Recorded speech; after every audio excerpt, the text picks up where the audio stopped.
Well, 13 days in the month of July, the year 2022, we are just getting closer to the August polls. The race to succeed President Uhuru Kenyatta continues to gain momentum. Right here in our comprehensive news bulletin, we'll be letting you know about the latest developments on the campaign trail. Azimio la Umoja pitching camp in the coastal region. Kenya Kwanza tours Western region. What did they have in their bag of promises for Kenyans? We'll be letting you know beginning right now. But now let's begin with our top stories.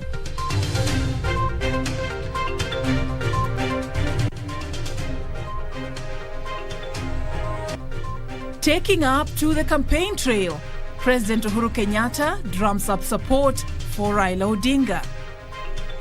A declaration that the petitioner is eligible under Article 180, Sabbatical 2, as read with 193, Sabbatical 3 of the Constitution, to vie as a candidate for the seat of Governor Mombasa County in the forthcoming elections. Mike Sonko on the ballot.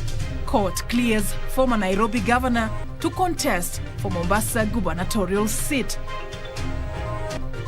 And leaving no chance, Raila Odinga tours Kwale as William Ruto camps in Vihiga. 25 days to the general election.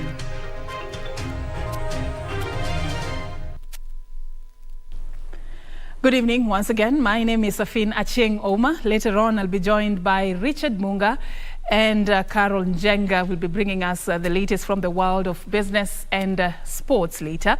Our sign language interpreter tonight is Byron Abuli. Now, beginning with our top story, President Uhuru Kenyatta has for a second day continued to drum up support for the Azimio la Umoja presidential candidate Raila Odinga. The head of state, who was in Laikipia County, said Odinga is fit to lead the nation and carry on with the development projects he has initiated.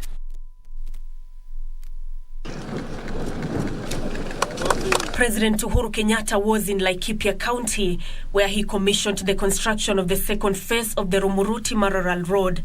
The construction of the road is estimated to cost 70 billion shillings. It is here that the president rallied Laikipia residents, voting Raila Odinga in the August 9th general elections. Na mimi nataka niwachie hata hii kiti niko naye. Niwachie huyu mzee anaitwa Raila na yeye pia asukume. The head of state, Tamin Odinga, is a leader who had proven to be peace-loving and willing to unite the nation. Munataka sasa kazi ile ambayo imeanzwa na ambayo tumesukuma ya tumefikisha pahali ambapo tumeweza, munataka irudi nyuma ama munataka isonge mbele? Na mimi sasa nataka kuunga mkono wale watu kama hawa nimewatajia hapa, ambao wataweza kuendeleza hii kazi. The head of state also promised to issue title deeds to dwellers of the area, urging them not to subdivide and sell their land. The president was also in Samburu County, where he unveiled several development projects, among them the 65-kilometer Naibor to Maralal Road. Tunataka Wakenya wote wawe sawa. Na njia ya kusawazisha Wakenya ni kuhakikisha ya kwamba infrastructure imefikia kila mtu. He also issued title deeds to various groups at Kenyatta Stadium in Maralal Town. Vile imesemwa kutoka wakati ya mzungu na serikali zote tatu mbele ya yangu, Samburu County, na sisemi Maralal, Samburu County ilikuwa na title deeds 18 pekee. Yani hata hii mstari ya mbele ni wengi zaidi kuliko wale ambao walikuwa na title. Kutoka mwaka wa 2018 mpaka sasa, na zile ambazo tutatoa leo, tutakuwa tumetoa karibu vyeti vya kumiliki mashamba 20,000 kwa wakaaji wa Samburu. It's been a long time coming for a Samburu woman to own land, but under your leadership, Your Excellency, we have been able to gift many Samburu women with title documents. Nancy Okware, Prime Edition.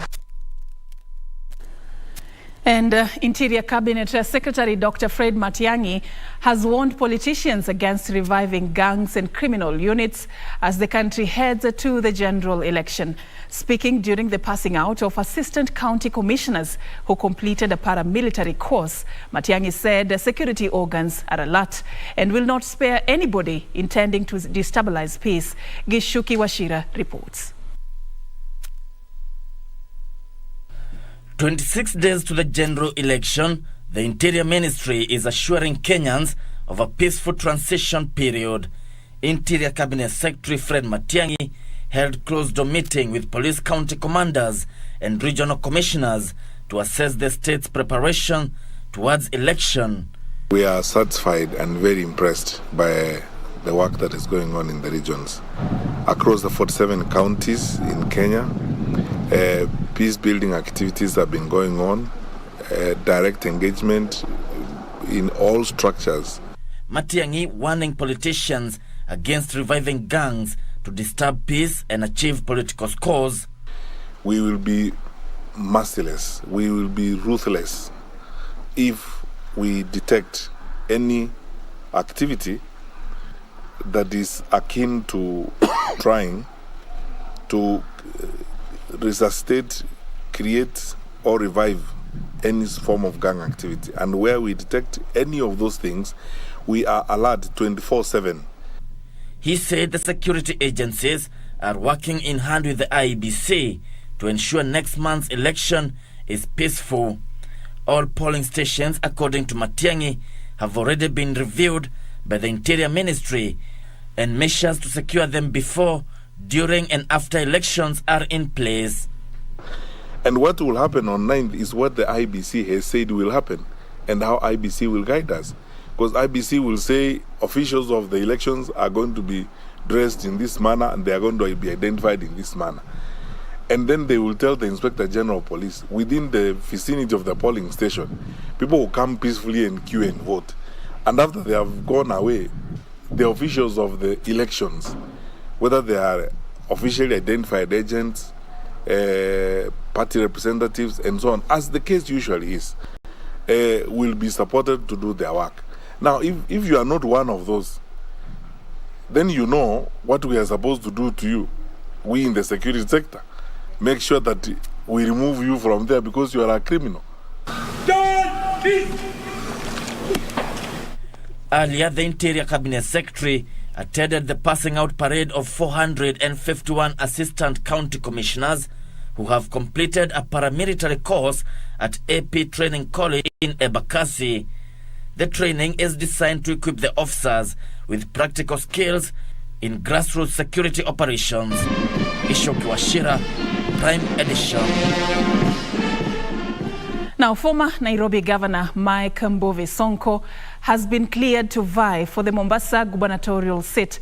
While making the ruling, a 3-judge bench sitting at the Mombasa High Court directed the Independent Electoral and Boundaries Commission to gazette Sonko's name as a candidate in the race. Through his lawyer, Jared Magolo, Sonko argued that the move by the electoral body to bar him was improper, unprocedural and unlawful.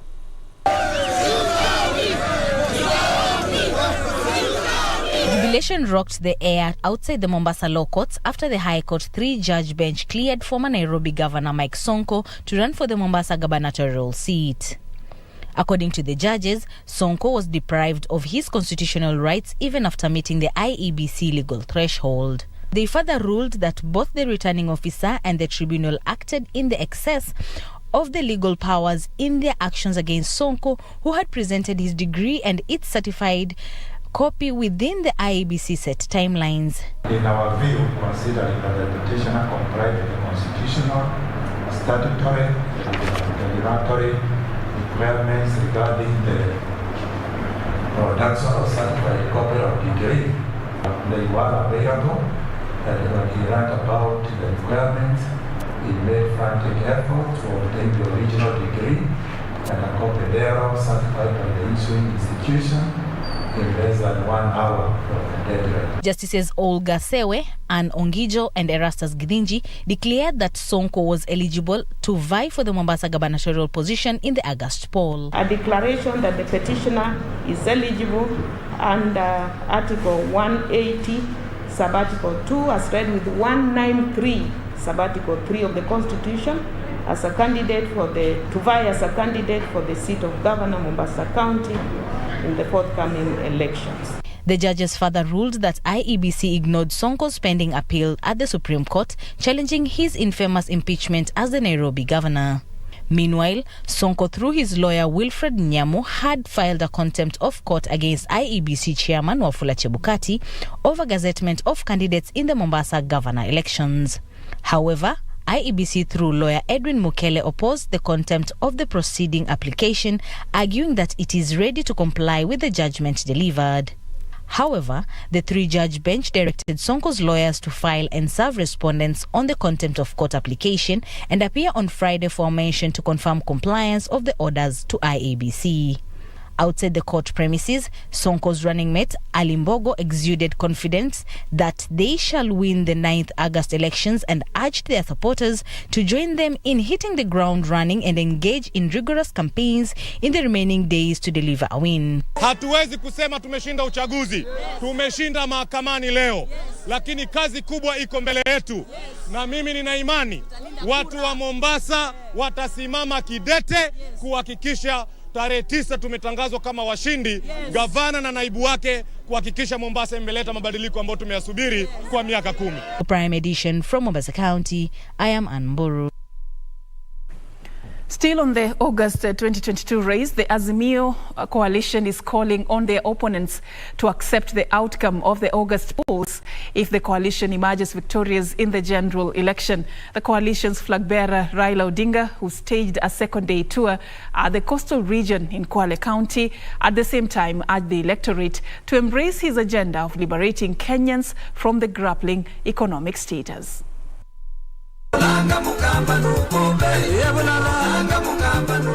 The second leg of the Azimio Coastal Tour pitched camp in Kinango, Lunga and Samboni constituencies in Kwale County. Azimio and by extension the ODM party putting on a brave face given that most legislators from the party defected to the UDA party. Azimio flag bearer Raila Odinga pleaded with the electorate to remain loyal to the cause, saying they have more to gain if he is elected in the August polls, sentiments echoed by local leaders. Iyo parliament wakileta sisi watu tutaki kusema mukatae, chukua manake ni yenu. Nyumba ishamalizika, bado kuingia ndani, mtu anakuambia uache, itawezekana kweli? Sasa anarudi baada ya miaka 10 kutuambia ataturudishia port. Aloichukua ni nani mwanzo? Nataka yaishe, tuishi kama ndugu, tuwe kitu kimoja, tujenge Kwale. The team urged their opponents to accept the outcome of the August presidential polls. Nasema Raila tayari ameniogopa, ati anataka kususia uchaguzi na nini. Mimi siwezi kususia uchaguzi. Kama utafiti imetoka, hata leo asubuhi kuna ile imetoka, wanasema baba anashinda kwa mbali.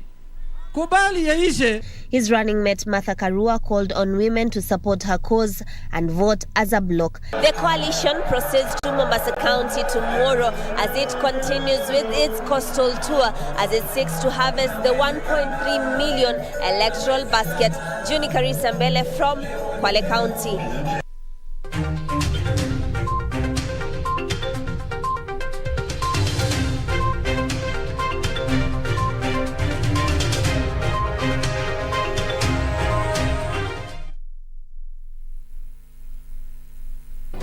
Do you have a news story to share with KBC? Get in touch swiftly on email news@kbc.co.ke or call 0723-892-654 or 0734-780-124. We shall legalize weed. Professor George Luchiri Wajakoya of the Roots Party. Semeni Babacare. Babacare. Raila Amolo Odinga of the Azimio la Umoja One Kenya Party. Unajua mimi sina pesa ya serikali ama ya kashfa. David Mwaure Wahiga of the Agano Party. And hakuna kura ya hasla mtaiba. William Samoei Ruto of the Kenya Kwanza Alliance. Presidential Debate 2022.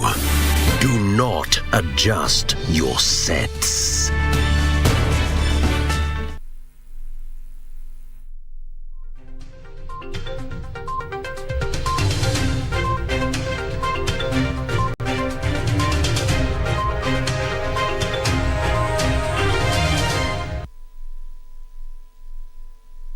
Welcome back, and thank you for staying with us. Now, as the countdown to the August polls continues, tonight we have a big conversation as we assess the state of preparedness of the Independent Electoral and Boundaries Commission.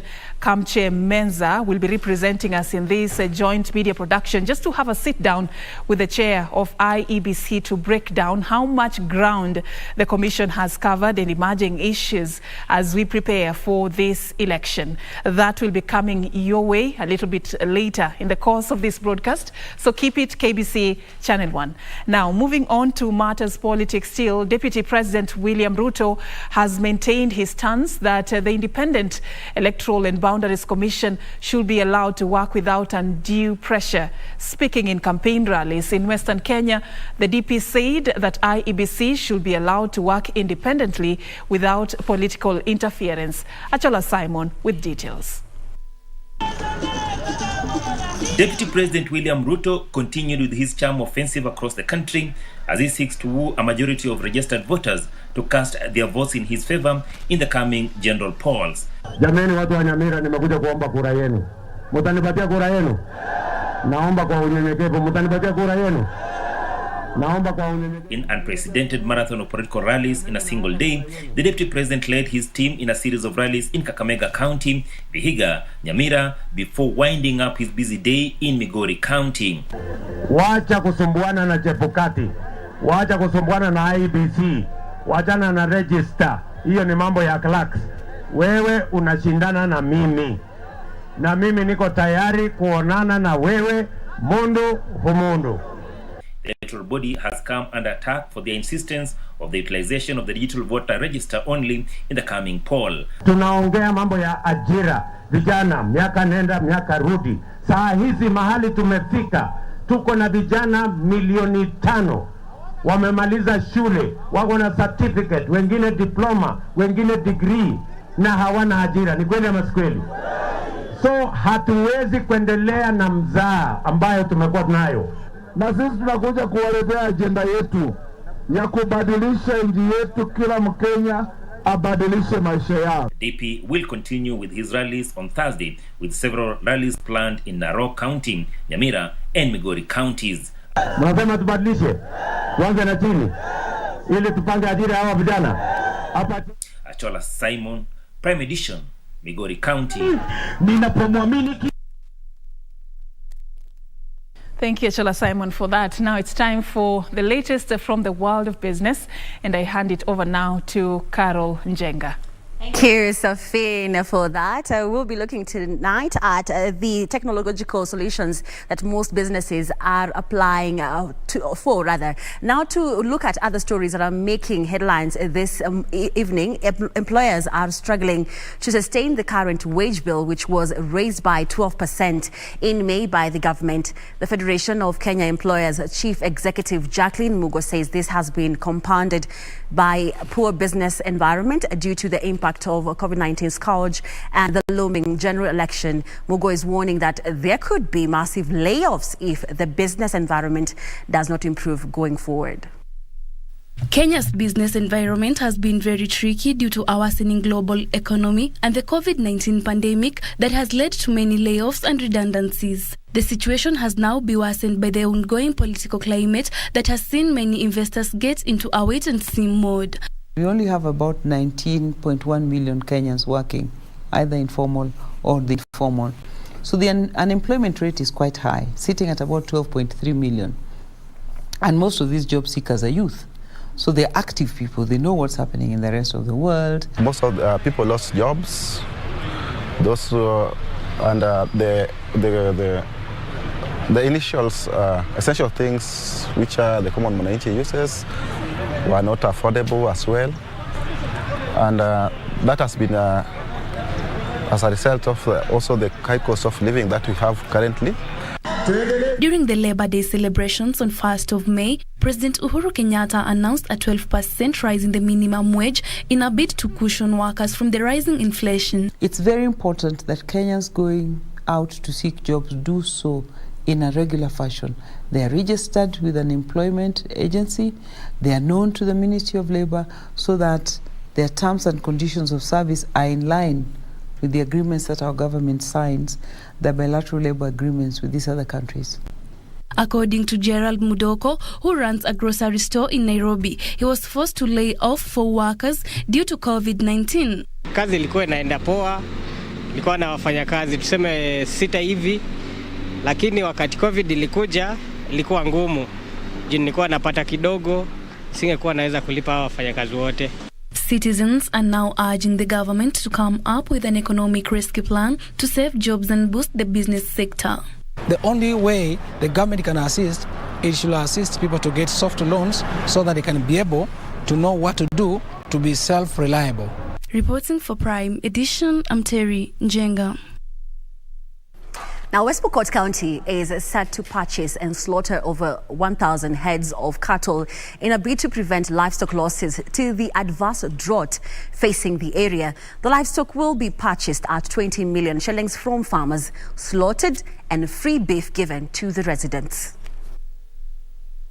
National Drought Management Authority report shows that at least 1.4 million herds of cattle had been lost by the end of last year, with the number of people in need of food and aid in the country rising from 2.1 million to 2.8 million.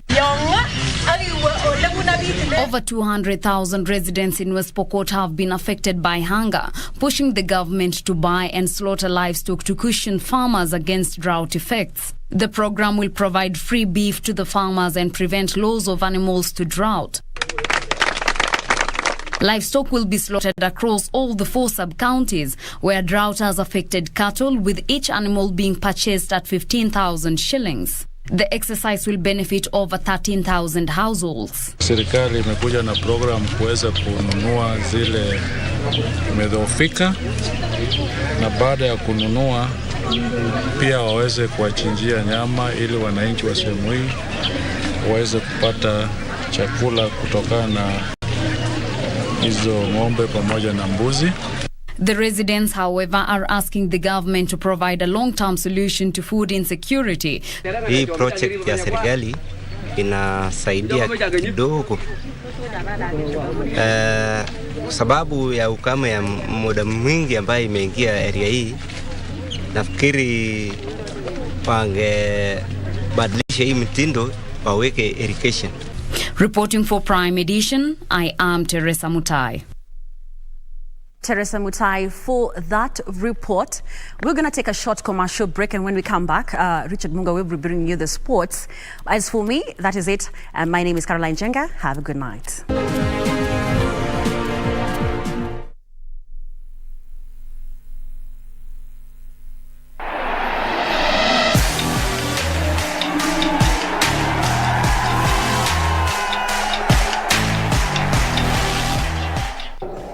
Imeta Samuel 100 meter sprint Onora kwa Oregon. Nataka kila wa Kenya watazame KBC live, watoka huko hivyo tukicheza game.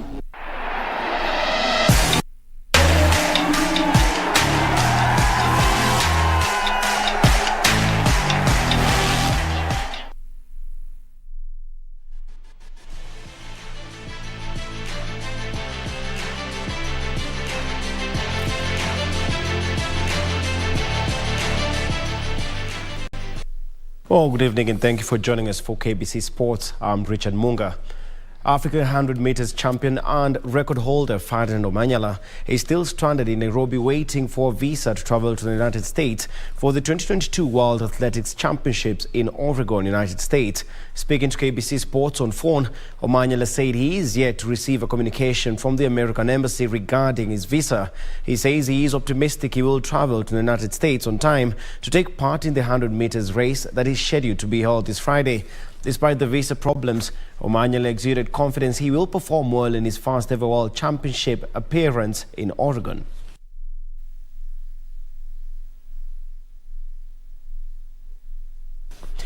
Meanwhile, sports federations in the country have been urged to not only perfect managing the sport, but also put emphasis on athlete career management.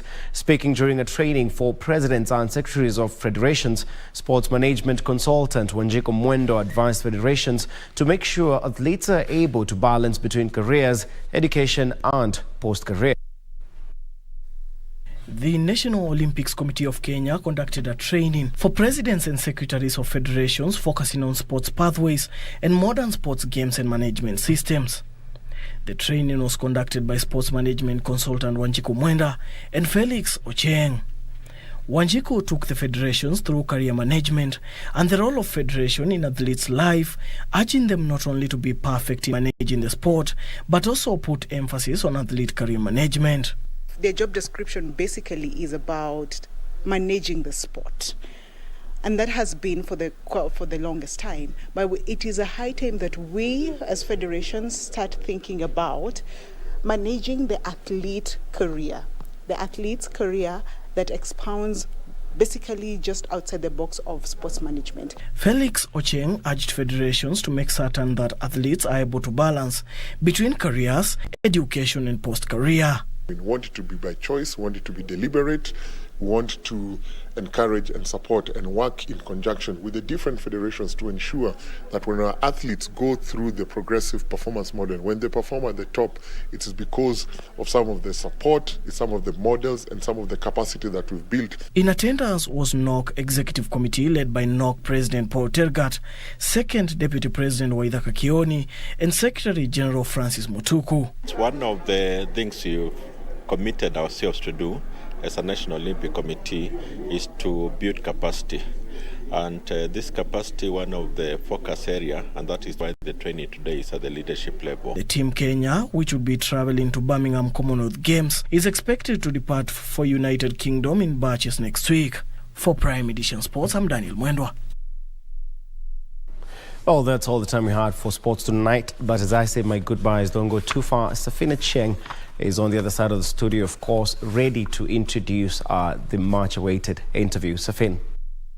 Thank you so much, Richard Munga. And like you rightfully put it, we're just about to have a very big interview tonight. Kamche Menza will be representing us in that joint media discussion with the chair of the Independent Electoral and Boundaries Commission, just to assess the state of preparedness of the Commission just 26 days to the next election. And just before that, I'd just like to take you through how much ground the Commission has covered in terms of the election calendar and what is left before the 9th of August, the year 2022, and looking at when the election calendar was released there.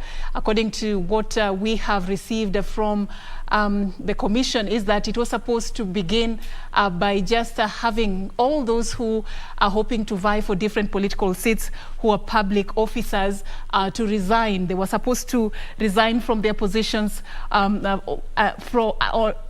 up to 9th of February, the year 2022. This was the deadline for any person who was a public officer to resign from their position. And of course, on the same date in the month of April, the year 2022, they were supposed to submit to the Commission a membership list of that is certified by the Office of the Registrar of Political Parties. These are political parties. They were expected to submit to the Commission an updated membership list that is certified by ORPP there. On 9th of April still, the year 2022, political parties were expected to have submitted to the Commission the names of all aspirants, the dates and venues of their nominations, when and where they are going to be conducting their nominations. Of course, that was supposed to be done by April 2022 on the 9th. On the 22nd of April 2022, it was the deadline for political parties to have conducted their nomination and resolved any intra-party disputes. So any disputes that emanated from the nomination exercise conducted by the political parties was supposed to have been concluded by that particular date. So let me just take you through what next. On the 28th of April 2022, the parties were supposed to submit the names of persons selected to contest in the general election. After they've cleaned up their list and resolved any internal disputes, they submit the names to IEBC. And of course, on 2nd May 2022, independent candidates who were members perhaps of any political party were also required by 2nd May 2022 to have resigned from those political parties. The same day, they were supposed to submit to IEBC their names and the symbols that they had anticipated to use in this particular general election. So the other crucial date in this calendar is 13th of May, the year 2022. IEBC was gazetted the independent candidates. Any person who was vying in this election without a political party, the gazettement was done on that day. So looking at 23rd of May there, this is another crucial date in the election calendar. 23rd of May 2022, presidential candidates were expected to have submitted their names, respective signatures, ID cards and passport numbers, and a list of at least 2,000 supporters from a majority of counties. 29th of May 2022 was the deadline for nomination of political party candidates and independent candidates for presidential election. On 29th May 2022, the official campaign period began. And of course, just a final one there, just to show you how far we've gone. We see there on 9th of June 2022, any person who had any complaints with what IEBC had done from political parties, processes, and even nomination of presidential candidates was supposed to have lodged that complaint by the deadline of 9th June 2022. On the 25th of July 2022, the Commission received the names from political parties and independent candidates of all national and constituency chief election agents. And of course, a lot is still happening right now just to tighten up the loose ends and clear out the grey areas as we await the most important day in the election calendar, the 9th of August, the year 2022, the election day when Kenyans will be going to different polling stations. At least 22 million registered voters, of course, will be going to elect their next president, the governor, the senator, member of parliament, MCA, women representative, and any other person that is crucial to form part and parcel of the next leadership. But tonight, we just want to understand more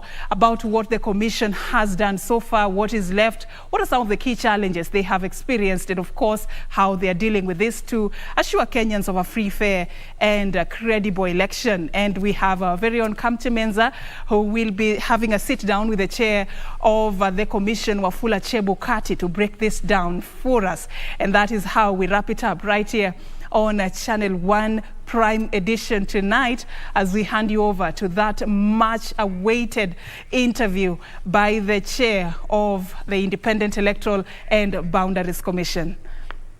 To that very important date that Kenyans will be trooping to the polling stations to cast their ballots for various seats. And of course, this evening, we are having a pre-election conversation with the leadership of the commission that will be tasked on that duty of managing the election. We are joined by Wafula Chebukati, who is the chairman of IEBC.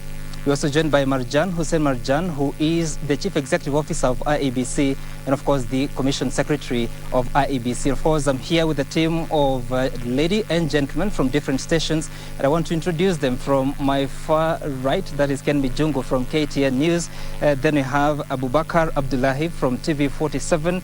We have one Kamche Menza from KBC Channel 1.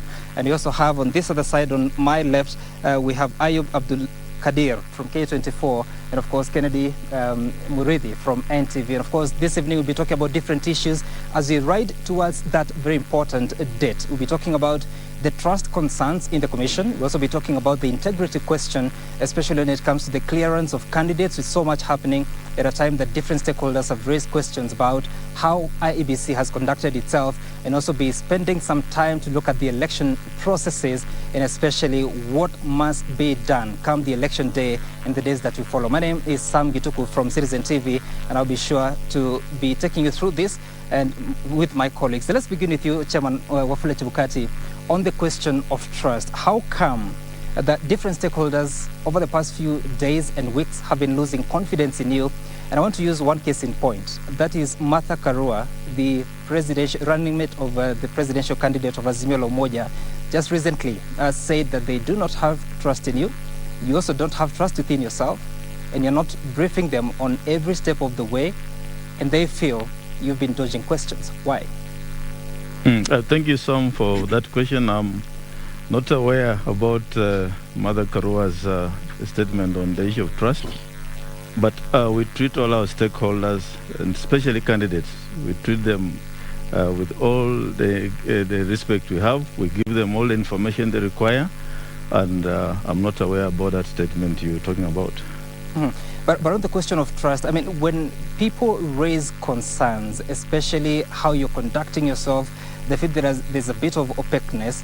Is it out of the blues? Is it just a perception, or it's a real thing that you're having to deal with, especially at the commission? Let's go to the case which you are referring to.